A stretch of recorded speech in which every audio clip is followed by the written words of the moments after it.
Bienvenidos a la versión simplificada del estudio de la revista del 4 al 5 de enero 2025, con el tema ¿Qué hacer si tenemos dudas? Párrafos 1 y 2 pregunta A. ¿Qué dudas pueden surgirnos? Distintas dudas. Por ejemplo, ¿bautizarnos? Esa es la duda, si bautizarse o no, si es el mejor momento. Quizás alguien en su juventud puso en primer lugar el reino, sirvió como precursor, renunció a oportunidades como un empleo bien pagado, una carrera universitaria, y pensó que la decisión correcta era ser precursor, y ahora que tiene familia, se da cuenta de la realidad de la vida y se replantea si fue la mejor decisión la que tomó en su juventud.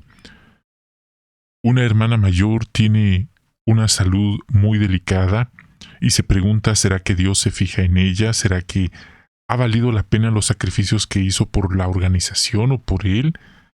¿Será que le sigue siendo útil a Dios? Parte B. ¿Qué veremos en este artículo? Veremos cómo la Biblia puede ayudarnos a resolver estas dudas que tenemos y también si Dios se interesa por nosotros y que somos útiles.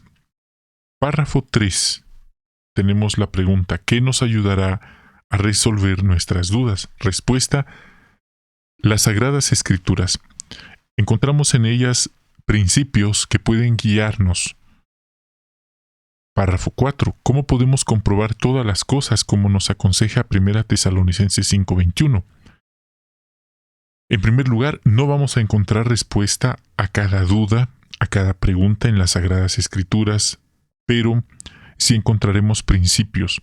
Y uno de esos principios es que no nos conviene saberlo todo y que no estamos capacitados para saber todas las respuestas.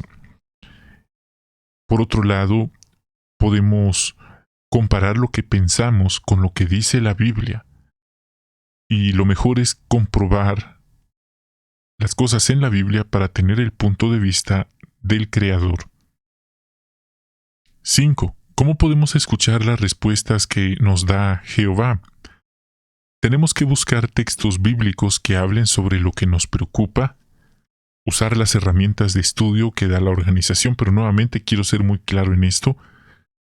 Hay preguntas que no vamos a encontrar respuestas, hay situaciones que ocurren que no vamos a encontrar respuestas específicas en la biblioteca en línea, y puede ser que la Biblia sí dé una respuesta, pero esto no se amplifique más en la biblioteca en línea. Es importante orarle a Jehová para que Él guíe nuestra investigación y sobre todo, hermanos, no perder la fe en Él. Quizás vemos que la Biblia dice una cosa, las publicaciones dicen otra cosa, y en el mundo real quizás los hermanos hacen otra cosa, y eso hasta podría decepcionarnos. Nunca perdamos la fe en Dios por culpa de lo que hacen o no hacen otras personas. Veremos que hay relatos bíblicos de personas que pasaron situaciones parecidas. Número 6. ¿Cómo nos ayudan las reuniones a resolver nuestras dudas? Bueno, al asistir con regularidad a las reuniones, es posible que un discurso o un comentario se diga algo que es justo lo que necesitamos para resolver nuestra duda. 7. ¿Qué es posible que nos preguntemos? Si Dios se fija en nosotros. Esa es la pregunta. ¿Será que Dios se fija en nosotros individualmente? Alguien que pensó esto fue el rey David. Él dijo, ¿qué es el hombre mortal para que lo tengas en cuenta y para que le prestes atención? La respuesta a esa pregunta es, ¿qué somos? No somos nada. Pero aún así, Dios se inclina hacia nosotros, se agacha para darnos esa atención. 8. Según 1 de Samuel 16, ¿en qué se fija Jehová? En el corazón. Y esto es interesante porque a las personas en general no les interesa si usted tiene un buen corazón.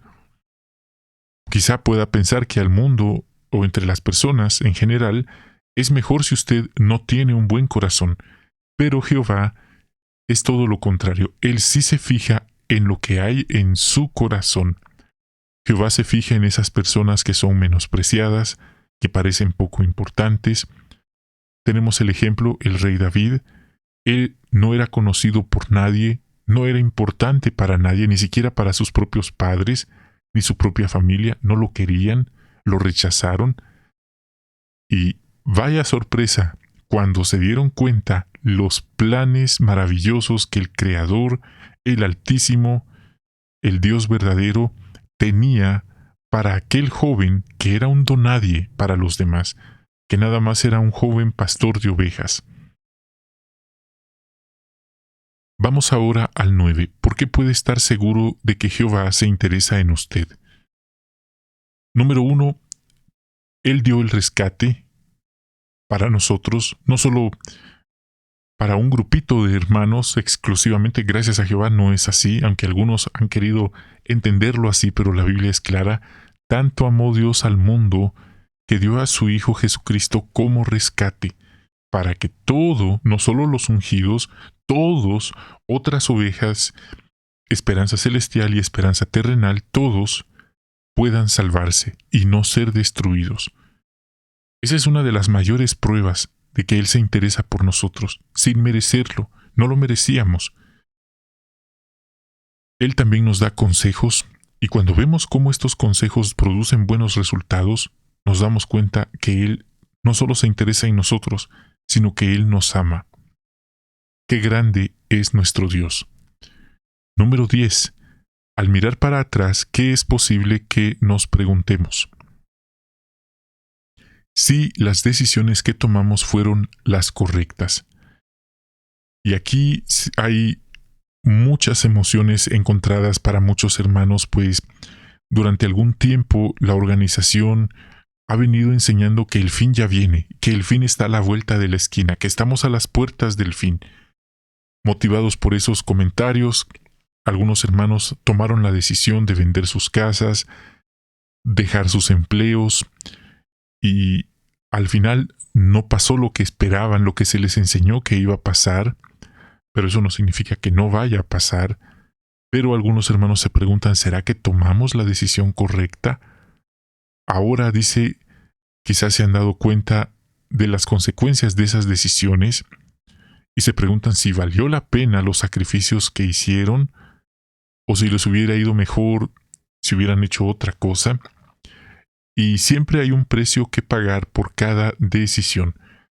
La organización es clara, la organización no está obligando directamente a nadie, cada quien toma su decisión, su carga de responsabilidad, pero a veces con un comentario que se haga en un párrafo, los hermanos lo pueden interpretar de otra forma y ya se imagina cómo el efecto que esto va a tener en los demás hermanos. Otro comentario que quiero decirles, y esto es muy importante, es que Jehová no está en contra de que sus siervos trabajen, estudien, se preparen y emprendan. Jehová no está en contra de eso.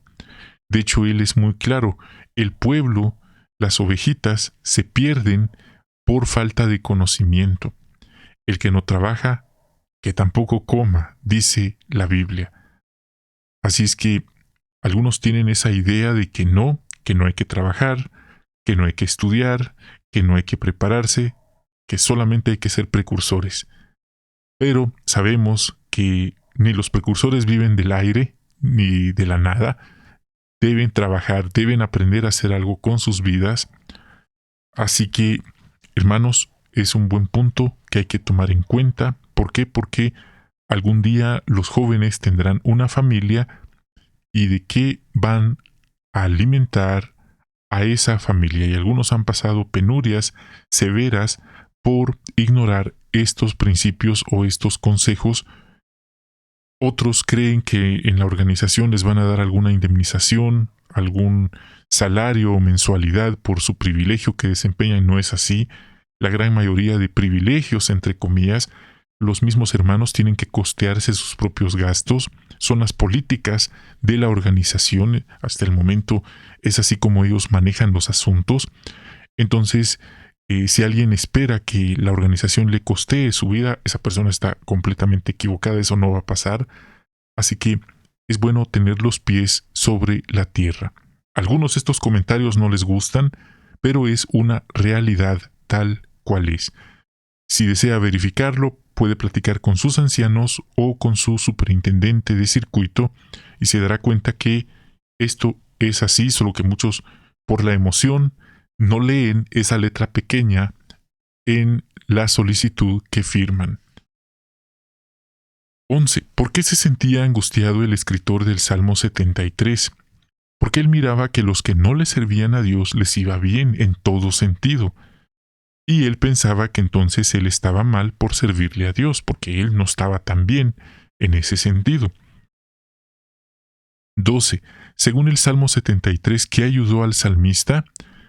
Respuesta: ir al santuario de Jehová, el templo de Jerusalén. Pudo pensar con claridad y entendió que aunque a corto plazo les iba bien a aquellas personas, a largo plazo no les iría tan bien. 13. ¿De qué manera puede tener paz mental? Algo importante es pensar que lo que hemos hecho nos ha permitido acumular tesoros en el cielo. Pensar que por cada decisión siempre hay que pagar un precio. Es decir, no porque alguien sí emprendió una carrera superior significa que tiene ya la vida resuelta y sin ningún problema. Hay quienes lo han hecho y no les ha ido bien en sentido económico. Hay otros que sí, y han pagado el precio de dejar a Jehová por envolverse en corrupción, por ejemplo. Siempre hay un precio que pagar. Así que el hubiera no entra en este caso. Lo importante es dónde estamos y qué estamos haciendo. Y si tenemos hijos, es bueno enseñarles las sendas del Dios verdadero, los principios bíblicos, y mostrarles lo que Jehová espera de ellos, para que ellos puedan superarse. 14. ¿En qué situación están algunos siervos de Jehová y que es posible que se pregunten?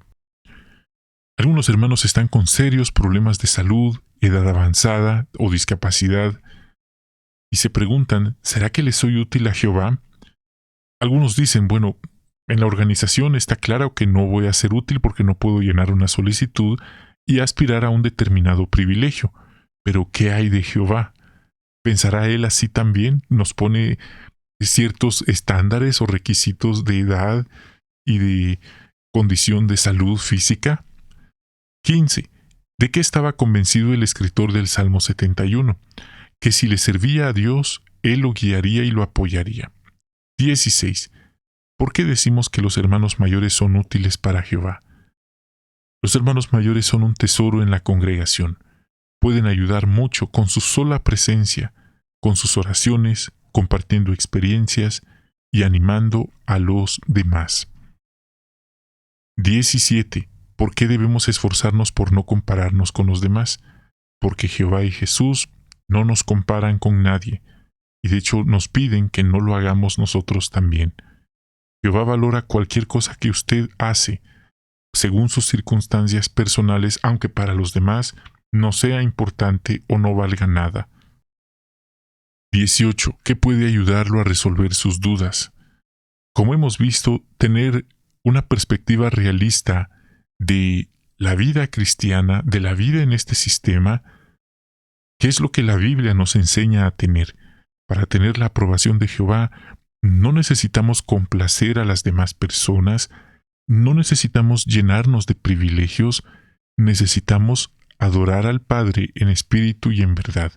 Eso es lo que Él demanda de sus siervos. Una vez que entendamos cómo funcionan las cosas, cómo obtener y mantener la aprobación del Altísimo, podemos resolver y ahorrarnos muchas situaciones en la vida. Hasta aquí este vídeo, bendiciones y hasta la próxima.